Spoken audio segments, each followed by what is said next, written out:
Good morning students.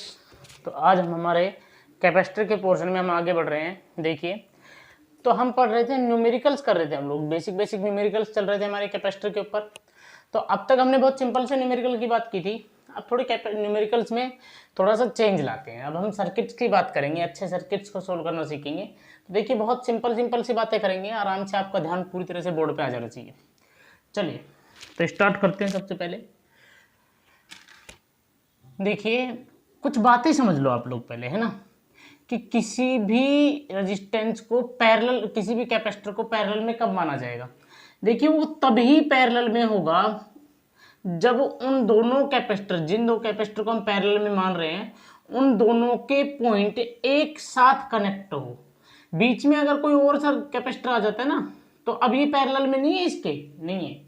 क्यों नहीं है? ये वाला कैपेसिटर पैरेलल में क्यों नहीं है? क्योंकि इसका एक एंड तो इसके साथ जुड़ा है, लेकिन दूसरा एंड दूसरे कैपेसिटर के साथ जुड़ा है, जो कि नहीं होगा। जब तक इस कैपेसिटर का दूसरा एंड भी इस कैपेसिटर के साथ कनेक्ट नहीं हो, तब तक ये पैरेलल में माना नहीं जाएगा। दिमाग में अच्छे से बैठा लो। चलिए, तो अब बात करते हैं सीरीज और पैरेलल कॉम्बिनेशन के सिंपल सर्किट्स की। ठीक है, चलिए, तो देखिए, मान लो आपको, देखो, इन्हें एक तरह का सर्किटल प्रॉब्लम्स है, अच्छी प्रॉब्लम होती है सर्किट प्रॉब्लम। देखिए,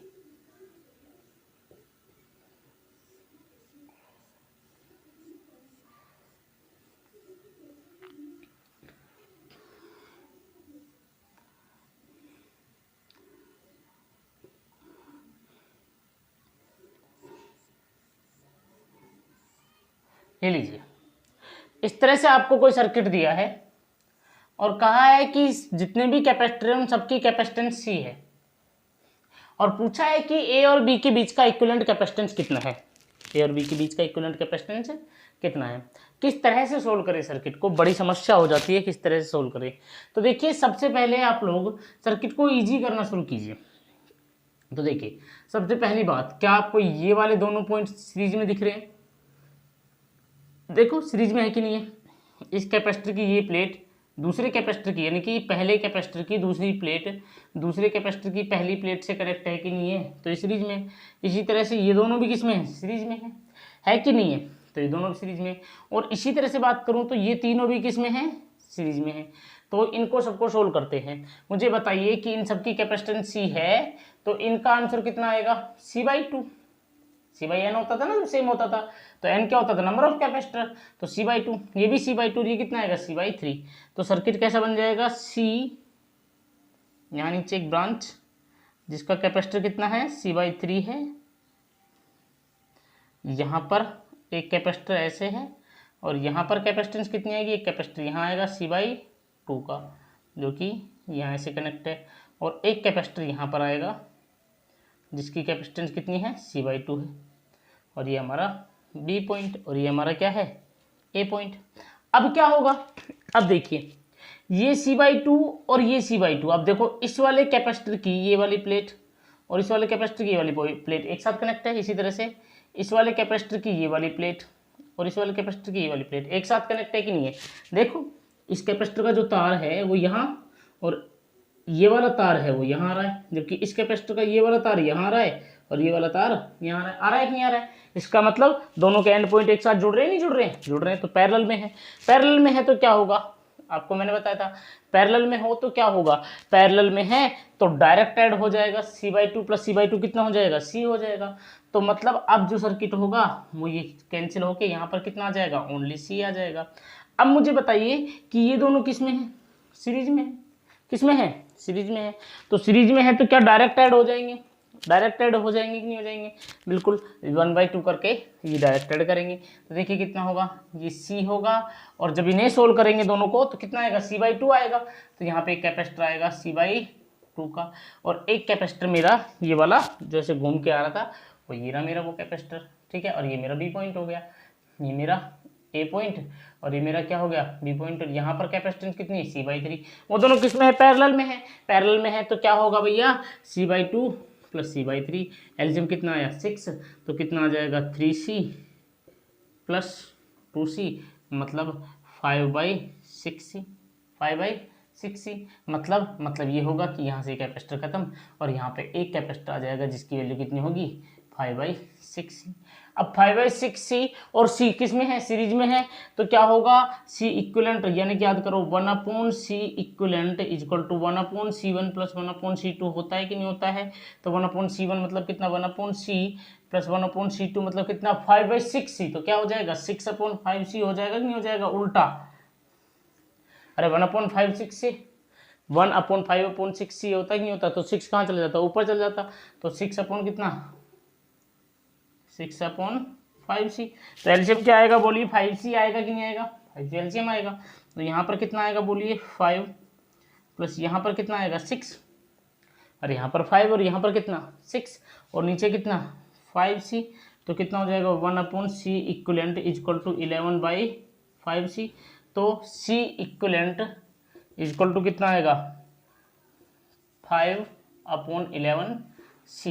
ये मेरे पास आंसर आया। बोलो क्लियर है आपको, बातें यहाँ तक समझ में आई है कि नहीं आई है। यहाँ तक मेरे हिसाब से किसी को कोई कष्ट नहीं होना चाहिए, ठीक है।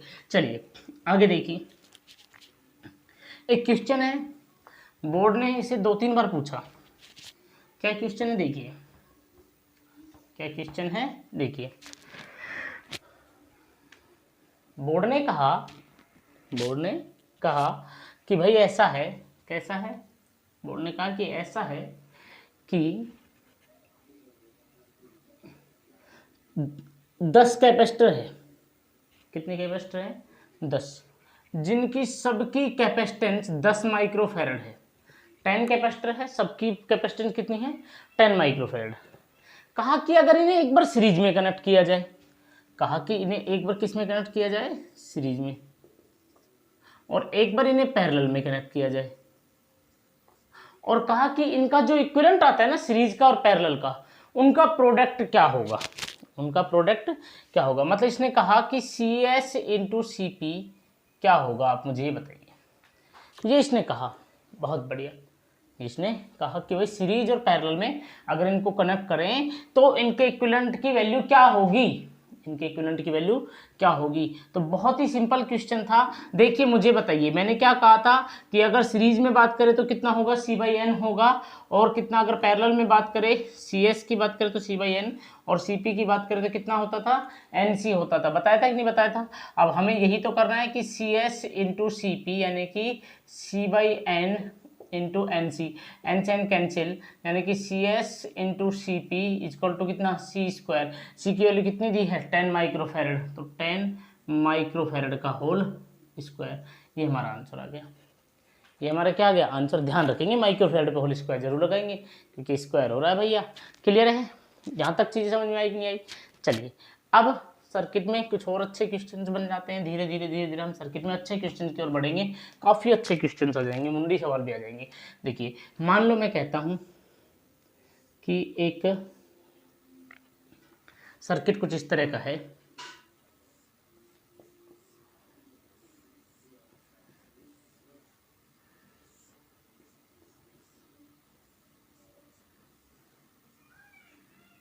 इस तरह का एक सर्किट है।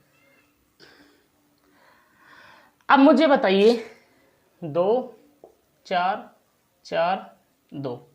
अब मैं कहता हूं आपसे कि इक्विवेलेंट कैपेसिटेंस निकालो। क्या निकालो इक्विवेलेंट कैपेसिटेंस। तो कैसे निकालेंगे भाई, ध्यान से सुनो। सबसे पहले तो इन दोनों की बात करें तो ये दोनों आपको किस में दिख रहे हैं सीरीज में। तो अगर ये सीरीज में है तो क्या होगा 1/2 प्लस 1/4 होगा, एलसीएम आएगा 4, तो 2 + 1 मतलब कितना 3/4, तो आंसर आएगा 4/3 इक्विवेलेंट। मतलब इन दोनों की जगह एक कैपेसिटर आ जाएगा जिसकी कैपेसिटेंस कितनी होगी 4/3 होगी। यहाँ पर ये 4 है और ये 4/3। अब देखो क्या 3 कैपेसिटर जो हैं क्या ये पैरेलल में है, पैरेलल में है कि नहीं है। तो तीनों को क्या कर दिया जाएगा ऐड कर दिया जाएगा, कितना 4/3 + 4 प्लस कितना 2, और एलसीएम आएगा कितना 3, 4 + 12 प्लस कितना 6, कितना हो जाएगा 22/3 माइक्रोफैरड। बोलो क्लियर है। अरे क्लियर है कि नहीं।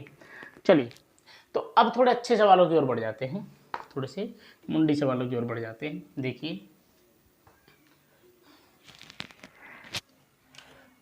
कल की वीडियो में हमारे सवाल बहुत अच्छे लेवल के पहुंच जाएंगे। आज हम सिर्फ बेसिक ही कर रहे हैं, एक तरह से हम आपको सिर्फ फॉर्मूले अप्लाई करना सिखा रहे हैं आज। तो देखिए मैंने कहा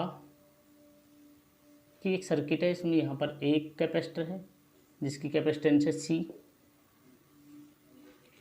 इसकी कैपेसिटेंस कितनी है C, यहाँ पर 2,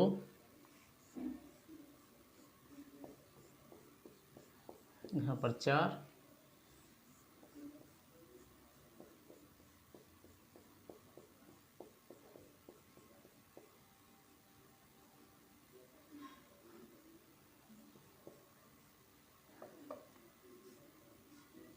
एक 2 3 4 5 6 7 8, यहाँ पर 8, और इसी तरह से ये कंटिन्यू बढ़ता जा रहा है इन्फिनिटी तक। और कहा गया लास्ट में इन्फिनिटी पे जाके एक पॉइंट आया ए और बी, और पूछा गया कि ए और बी के बीच में इक्विवेलेंट कैपेसिटेंस कितना होगा। पूछा गया कि ए और बी के बीच में इक्विवेलेंट कैपेसिटेंस कितना होगा। कैसे निकालेंगे, कैसे निकालेंगे भाई बताइए, इन्फिनिटी तक जा रहा है, कैसे करें, तो समझ ही नहीं आ रहा कैसे करेंगे। अब जैसे 8 है, अगली बार कितना हो जाएगा 16, फिर 32, फिर देखो पहले 1 था, 1 का दुगना 2, 2 का दुगना 4, 4 का दुगना 8, 8 का दुगना 16, फिर 32, इस तरह से कंटिन्यू 2 टाइम इंक्रीज होता जा रहा है। कैसे करेंगे, पहले इसे सोल्व करके देखते हैं। देखिए ये C तो C रहेगा, ये सीरीज में है कि नहीं है दोनों C और C, तो कितना आने वाला है C/2, एक कैपेसिटर आएगा जिसकी कैपेसिटेंस कितनी होगी C/2। उसके बाद 4 है तो C/4, उसके बाद C/8, और इसी तरह से ये इन्फिनिटी तक चल रहा है, C/16 इन्फिनिटी तक जा रहा है इस तरह से। अब मुझे बताइए पैरेलल में है कि नहीं है, अब मुझे बताओ ये पैरेलल में है कि नहीं है, तो मतलब ये होना क्या चाहिए C + C/2, भाई इक्विवेलेंट जो आना चाहिए वो आना चाहिए कि नहीं आना चाहिए C/2, क्योंकि पैरेलल में तो डायरेक्ट ऐड होता है और सीरीज में 1/2 1 के अपोन में चलता है, तो C/2 + C/4 + C/8 + C/16 and so on, ये इन्फिनिटी तक जा रहा है। C अगर कॉमन ले लो तो यहाँ पर कितना आएगा 1 + 1/2 + 1/4 + 1/8 + 1/16, इसी तरह से आगे तक।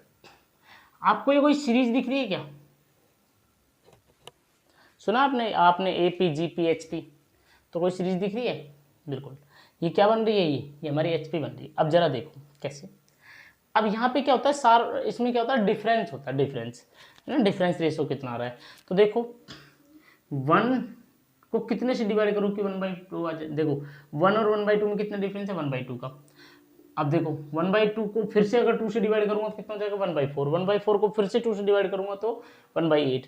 तो मतलब जो इसमें रेशो आ रहा है, जिसमें कॉमन रेशो, कॉमन फैक्टर जो आ रहा है, कॉमन रेशो फैक्टर जो आ रहा है, देखिए 2 टाइप की होती है, एक तो याद है आप लोगों को AP होती थी, GP होती थी, HP होती थी, तो इसमें कॉमन रेशो कितना आ रहा है, फर्स्ट का सेकंड का अगर देखें तो 1/2 आ रहा है कि नहीं आ रहा है, हर 1/2 आ रहा है कि नहीं आ रहा है, और इसका फर्स्ट पार्ट क्या है 1 है, क्या है 1 है। तो जब ये इन्फिनिटी तक अगर जाती है तो इसको ऐड करने का मेथड क्या होता है, तो इसको ऐड करने का मेथड होता है, देखिए S∞ A/1 - R, फॉर्मूला होता है A/1 - R, ठीक है भाई।